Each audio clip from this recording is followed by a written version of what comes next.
JDU और RJD के बीच तो ऐसे तमाम मुद्दों को लेकर मतभेद है, पर एक हालिया मुद्दा है डोमिसाइल पॉलिसी। इसको लेकर लगातार आपस में वाद विवाद चल रहा है, बहस चल रही है। तो इस बीच जेडीयू ने आरजेडी को जवाब दिया है। क्या है पूरी कहानी?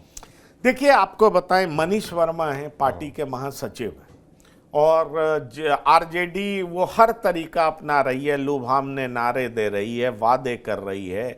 और आपने देखा जब बीजेपी ने जातीय जनगणना की घोषणा कर दी एनडीए सरकार ने, तो आरजेडी कहने लगी कि भाई मंडल कमीशन के शेष रिपोर्ट को लागू करिए, जुडिशरी में आरक्षण लाइए, प्राइवेट में आरक्षण दीजिए, आरक्षण का कैपिंग बढ़ाइए, तरह तरह की बातें आरजेडी कर रही है। और उसी कड़ी में आरजेडी ये भी कहना चाह रही है कि भाई आप इतना वैकेंसी निकाल रहे हैं तो बाहर के लोगों को नौकरी क्यों मिल रही है।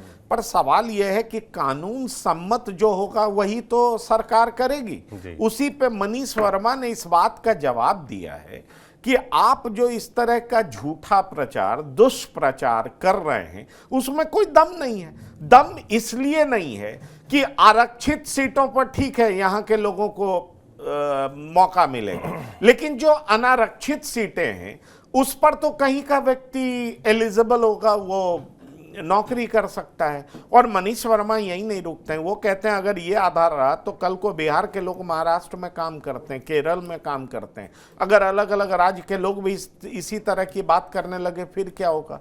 तो सबसे बड़ी बात यह है कि देश संविधान से चलता है, देश कानून से चलता है। और जब देश कानून से चलता है तो जो सर्वसम्मत है, जो कानून में लिखी हुई बातें हैं, उसके आधार पर ही डोमिसाइल पॉलिसी लागू नहीं किया जा सकता।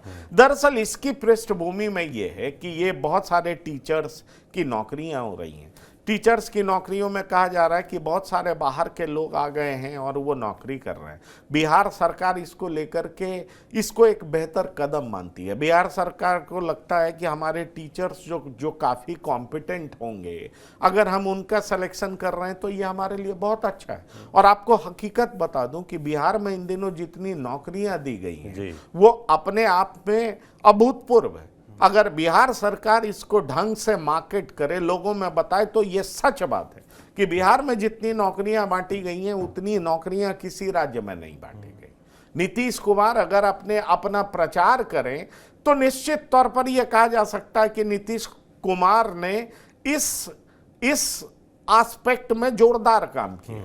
पर होता है अपने प्रचार करने का तरीका अलग होता है। उस तरीके से आप सोशल मीडिया और बहुत चीज़ आप हायर करते हैं, अपने बारे में अपने को लेकर के मार्केट करते हैं। नीतीश शायद इसमें फेल हो रहे हैं, पर नीतीश ने नौकरी खूब बांटी है, इसमें कोई शक नहीं है। नीतीश खूब नौकरी, उसका क्रेडिट तेजस्वी यादव भी लेते हैं, कहते हैं जब हम साथ आए तब दी नौकरी। वो तेजस्वी कहते हैं कि हम आए इसीलिए ये बांटने लगे, हमने इनको मजबूर कर दिया। और देखिए ये भी पार्शियली करेक्ट।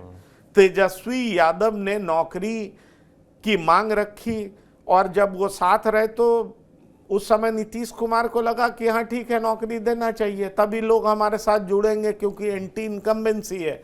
और ये हुआ। लेकिन अब नीतीश नौकरी दे रहे हैं तो दरअसल इसलिए दे रहे हैं क्योंकि ये क्रेडिट तेजस्वी ना ले जाए, इसलिए नीतीश नौकरी दे रहे हैं। और नीतीश को लगता है कि हमें नौकरी देना चाहिए, फिर से सत्ता में आना चाहिए।